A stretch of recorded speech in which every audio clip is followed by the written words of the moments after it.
앞서 읽었던 그 에스겔 20장에서는 이스라엘의 불순종에 대해서 전반적으로 다루고 있습니다. 에스겔은 수백 년간을 이어가며 애굽에서, 광야에서, 또한 가나안 땅에서의 불순종에 대해 지적하면서 하나님의 진노를 전달하고 있습니다. 긴 역사를 통해서 보여준 것은 인간의 불순종입니다. 인간은 스스로 절대 순종할 수 없는 존재이고, 그래서 끊임없이 죄와 싸워야 하며 하나님이 은혜 주시고 붙들어 주셔야 살 수 있는 존재인 것들을 이 이스라엘 백성을 통해서 우리가 충분히 알 수가 있습니다. 오늘 본문은 그런 긴 회고의 결론으로 33절부터 44절은 회복을 다루고 있고, 그 이유는 심판을 다루고 있습니다. 과거의 시대만이 아니라 이 에스겔 당시에도 여전히 배도하고 패역한 모습이 있음을 지적하면서 동시에 그들 가운데 역사하시는 하나님의 뜻이 있음을 전달하고 있는데요. 회복을 말하면서 미래에 대한 하나님의 놀라운 계획을 선포하고 있습니다. 변함없는 하나님의 사랑, 성실하심으로 그들을 회복시키실 것이라는 그런 희망을 선포하고 있는데요. 이스라엘 족속이 하나님의 은혜와 회복을 누릴 자격은 없지만 과거 역사에서 이 야곱 집의 후예에게 하셨던 것처럼 회복을 주실 것들을 말씀하고 있는 것입니다. 백성들은 어찌 보면 끊임없이 하나님을 배반하고 패역의 길을 걸으며 이방 사람처럼 되고 싶은 그런 소망을 마음에 품고 있었지만, 하나님은 언약의 신실하신 모습을 지켜 보여주시며 또한 당신의 이름을 위해 이들을 회복할 계획을 마음에 품고 계심을 오늘 말씀을 통해 우리가 알 수가 있습니다. 능한 손과 편팔, 이 표현은 성경에서 사용되는 중요한 상징적인 표현입니다. 하나님의 힘, 주권, 권위, 구원 행위를 나타내는데 만물을 주관하시고 역사에 개입하시는 그런 능동적인 모습을 보여주고 있습니다. 이 두 가지 표현은 상호 보완적으로 약간의 다른 뉘앙스를 가지고 있습니다. 능한 손이란 표현은 인간의 힘으로는 불가능한 일을 하나님께서 직접 개입하셔서 이루셨음을 나타낼 때 사용합니다. 애굽의 노예 생활에서 구원하실 때 이 이스라엘 백성을 출애굽기나 신명기에 보면 큰 권능과 강한 손, 또 권능의 손으로 이끌어내셨다고 기록하고 있으며, 이 바로의 강력한 권력과 군대를 압도하는 하나님의 절대적인 힘이 있었음을 말하고 있습니다. 한편으론 또 죄악에 대한 하나님의 심판, 또 징벌, 경고를 나타낼 때도 사용하는데요. 블레셋 사람들이 하나님의 법궤를 빼앗아 갈 때 하나님께서 그들을 능한 손으로 치셨다고 말하고 있습니다. 손을 펴신다는 표현도 성경에가 있습니다. 죄악에 대해 심판을 내리거나 이스라엘을 징계하실 때 사용되는데, 바로가 말을 듣지 않을 때 하나님의 손을 애굽 위에 펴서 이스라엘 백성을 인도하여 내신다고 하고 있고, 이사야에서 보면은 주변 나라들에 대한 하나님의 심판을 나타내는데 사용되고 있습니다. 때로는 펴신 손은 또한 구원과 보호의 의미도 있습니다. 이사야 65장 2절에 보면 종일 손을 펴서 자기 생각을 따라 옳지 않는 길을 걸어가는 패역한 백성들을 불렀나니 라고 말씀하면서 하루 종일 손을 펴서 자녀를 부르듯 패역한 백성을 향해 기다리시는 하나님을 표현하고 있습니다.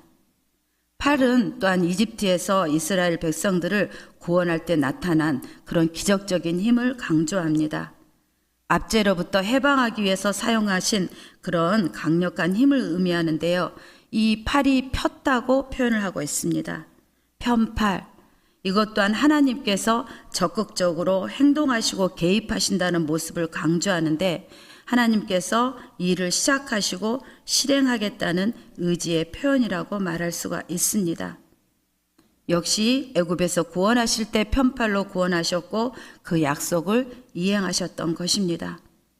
광야에서 인도하신 것도 그분의 편팔로 의한 것이었고요. 당신의 백성을 인도하시고 보호하여 주셨던 것입니다. 반면에 시편이나 이사야에서는 하나님의 통치와 심판을 나타내는 데 사용되기도 하였습니다.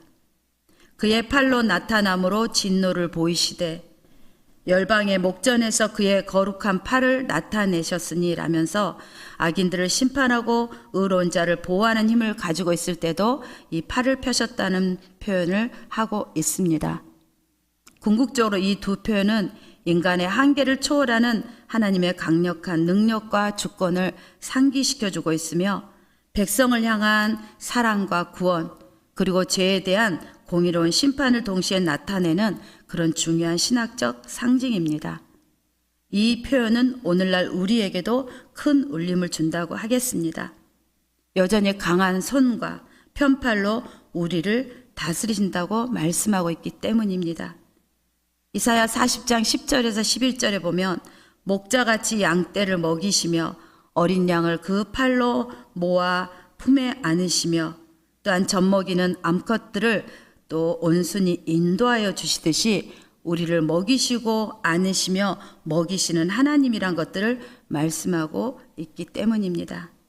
때로는 우리가 원한 대로 되지 않고 또한 반대로 고난과 어려움의 형태로 다가올 수 있지만 하나님께서 그것을 주신 목적은 우리를 멸망시키는 것이 아니라 우리의 죄를 정하고 당신의 영광을 회복하는 데 있다는 것입니다. 그런데 본문에서는 33절에 보면 이 구원이 목적이 아니라 분노를 쏟아 다스림을 위해서 이 두 가지 방법을 사용하고 있다고 말씀하고 있습니다. 능한 손과 편팔로 분노를 쏟아 너희를 여러 나라에서 나오게 하며 너희의 흩어진 여러 지방에서 모아내고 너희를 인도하여 여러 나라 광야에 이르러 거기서 너희를 대면하여 심판하되 바벨론 포로의 생활에서 다시 데려오셔서 모아내실 것이라 하시는데 무조건적인 구원을 주시기 위함이 아니라 광야로 인도하여 그곳에서 그들의 죄를 철저히 대면하고 심판하심으로 정하기 위함이라고 말씀하고 있는 것입니다. 구원의 전제 조건에 그건 심판이 있다고 말씀하고 있는데요. 광야는 이 이스라엘의 죄가 완전히 드러나고 정결하게 되는 그런 장소인 것입니다. 37절에 보니 막대기 아래로 지나가게 한다는 표현이 있는데 이는 목자가 양떼를 우리 안으로 들일 때 또 양들을 지팡이 아래로 지나가게 하여 수를 세며 검사하고 구분하는 그런 모습을 연상케 합니다. 저는 이 막대기 하면 고등학교 1학년 때가 생각납니다. 당시 선생님들이 학교에서 수업이나 강의를 하실 때 어떤 필요한 사항을 가리키기 위해서 사용하는 막대기가 있었습니다. 그것을 교편이라고 했습니다. 한자로 가르칠 교, 채칙편이라고 했는데 그래서 선생님들이 교편을 잡는다는 표현을 여러분 들어보셨을 것입니다. 그런데 이 교편이 때로는 훈육하는 도구로 사용이 되었습니다. 사랑이 매라고 불렀는데요. 제가 고등학교 1학년 때 그때는 왜 이러는지 몰랐습니다. 아이들이 시험을 보다가 컨닝을 많이 했습니다. 그런데 선생님께서 반장이 돼가지고 그것들을 제대로 못했다고 하면서 그 당시에 여자인데도 장단지를 얼마나 세게 맞았는지 너무 그 기억이 지금도 날 정도로 그렇게 심한 그런 어떤 것들을 경험을 했는데요. 하나님께서 이렇게 막대기 아래로 지나가게 하시는 것, 우리를 보호하심이라고 말씀하고 있습니다. 그러시면서 그 돌보심 이후에 언약의 진로 맨다고 하는데 언약 관계로 우리를 이끄신다고 말씀하고 있습니다. 광야에서 이렇게 막대기를 통해 또 언약의 줄이라는 이 작업을 통해서 우리를 반역자와 거스린 자를 제거하실 것이라고 말씀을 하는데요. 결국은 하나님이 죄악을 제거하시고 언약 관계를 회복함으로 공동체를 바로 세우기 위함이고 우리를 향기로 받으시고 당신의 거룩함을 나타내기 위해서 이런 작업을 하신다고 말씀하고 있다는 것입니다. 결국에는 44절에 보면 내 이름을 위하여 행한 후에야 내가 여호와인 줄 너희가 알리라. 이 모든 일을 행하시는 궁극적인 목적이 이스라엘의 구원이 아니라 거룩한 이름 때문이라고 말씀하고 있습니다. 이방 나라 가운데서 모욕당한 당신의 이름을 회복하기 위해서 이스라엘 백성들을 그렇게 깨끗하게 하신다고 말씀하고 있는데요. 우리의 삶 가운데도 하나님이 광야로 이끄시는 시간이 있습니다. 그 시간이 참으로 고통스럽습니다. 그러나 그 시간이 우리가 다듬어지고 훈련받는 장소이기에 그러므로 그 시간 동안 우리 안에 우상을 하나님께서 부수시고 하나님만이 참 하나님이신 것들을 깨닫게 하시려고 허락하신 곳이라는 것입니다. 그래서 돌아보면 광야의 시간이 복된 시간임을 우리가 알게 하신다는 것입니다. 잘 되는 것도 은혜지만 시간이 지날수록 우리가 정말 깨달아야 할 것은 우리가 죄인이란 사실입니다. 하나님이 아니고선 살 수 없고 매일매일 순간 하나님과의 친밀함 속에서만이 우리가 그분의 인도하심을 받고 살아가는 것이 참 행복이라는 것들을 깨달아 아는 것이 더 복이라는 것을 우리가 기억하면 좋겠습니다. 회복하게 되면 당연히 기쁨이 올라와야 됩니다. 그런데 이들은 스스로 미워한다고 말하고 있습니다. 왜일까요? 그들이 수치와 부끄러움을 느꼈기 때문입니다. 악한 행위들로 인해 자신들이 혐오스럽다고 느꼈기 때문인데요. 죄를 짓는 자신의 모습은 미워하되 정말 자신을 바라봄으로 낙심하고 낭망할 것이 아니라 다시 눈을 들어 하나님을 바라보는 우리의 눈이 되었으면 그런 소망합니다. 하나님의 심판과 이 회복의 과정을 겪으면서 이 섬기던 우상이 아무것도 아님을 깨닫게 되고 오직 여호와만이 참 하나님이심을 인정하게 될 것이라고 말씀하고 있습니다. 그때야 비로소 모든 죄악을 기억하고 스스로를 부끄러워하며 회개하게 될 것입니다. 저도 이번에 3박 4일 광복 성회를 가면서 많이 깨달은 것이 열심히 산다고 하였지만 하나님의 말씀을 참 많이 묵상하지 못했다는 것들을 새로 깨닫게 되었습니다. 말씀을 통해서 주님과 더 친밀해지고 그러면서 말씀에 선포되는 힘이 다른데 준비하다 보니 하나님의 말씀을 묵상하지 못했다는 것, 또 하나 깨닫는 것이 정말 철저하게 나는 죄인이구나, 인간은 죄인이구나, 그래서 하나님이 필요하다는 것들을 다시 한번 깨닫는 시간이 되었습니다. 이것이 하나님이 우리에게 주시고자 하시는 진정한 회복이란 생각이 들었습니다. 단순히 약속의 땅으로 다시 돌아가고 이전처럼 잘 살아가는 것이 회복이 아니라 하나님과의 관계가 회복되는 것, 그 주님 안에서 살아가는 것이 더 중요한 것들을 깨달아 알므로 하나님만을 온전히 섬기는 우리 모든 성도님 되시기를 축복합니다. 회복에서 심판으로 주제가 전환됩니다. 회복을 약속하시나 장차 당할 심판을 취소하지는 않으시는 하나님의 것들을 말씀하시는데요. 에스겔에게 3가지를 명하십니다. 얼굴을 남으로 향하라. 남을 향해 말하라. 남쪽에 숲을 쳐서 예언하라. 숲에 불이 나면 살아있는 나무는 죽은 나무든 가리지 않고 다 태워버립니다. 그렇듯 하나님의 심판은 철저하게 임하여 그 맹렬한 불을 끌 수 있는 사람이 아무도 없을 것이며 모든 얼굴이 그슬릴 것이라고 전하라고 말씀하고 있습니다. 심판 예언을 비웃는 자들에게 강한 어조로 그렇게 경고하시는데요.